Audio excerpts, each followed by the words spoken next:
Hello all, welcome back to my channel Rayalaseema అమ్మాయి official.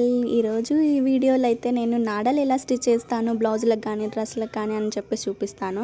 First అయితే నాడలు stitch చేయడానికి ఒక క్రాస్ పీస్ అయితే కట్ చేసుకోండి. క్రాస్ పీస్ కట్ చేసుకోవడం వల్ల నాడలు తిప్పేటప్పుడు మనకు ఫ్రీగా తిరుగుతుంది అనమాట. ఫస్ట్ అయితే ఇలా రఫ్ కొట్టుకొని తర్వాత మనకి ఏ సైజులో నాడ కావాలని చూసుకొని ఒక స్టిచ్ అయితే వేసుకోండి. తర్వాత ఎక్స్ట్రా క్లాత్ ఏమైనా ఉంటే కొంచెం కట్ చేసుకోండి. మరీ ఎక్కువ ఉండడం వల్ల క్లాత్ ఏంటంటే మనం రివర్స్ ఫోల్డ్ చేసేటప్పుడు మన క్లాత్ అంతా పట్టేస్తూ ఉంటుంది అనమాట.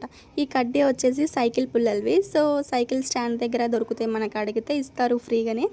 తర్వాత మనం ఇందాక రఫ్ చేసాం కదా, అక్కడ క్లాత్ని కొంచెం ఇలా ఓపెన్ చేసినట్టు అనేసి ఆ కడ్డీ మీదకి ఇట్లా క్లాత్ని కొంచెం దింపేసుకోవాలన్నమాట. దింపేసుకున్నామంటే ఈజీగా మనకి క్లాత్ వచ్చేస్తుంది. గట్టిగా లాగద్దు, ఎందుకంటే మనకి మళ్ళీ మనం రఫ్ కొట్టాం కదా, అక్కడ మాత్రం క్లాత్ అంతా ఊసిపోతుంది అనమాట. సో తర్వాత కొంచెం క్లాత్ని ఇట్లా పుష్ చేసినట్టు అనేసి కడ్డీని తీసేసి కొంచెం కొంచెం లాగుతూ ఇట్లా మా నాడనైతే ఓపెన్ చేసేసుకోవాలి. అంతే, సింపుల్. సో వీడియో నచ్చితే ఒక లైక్ కొట్టండి.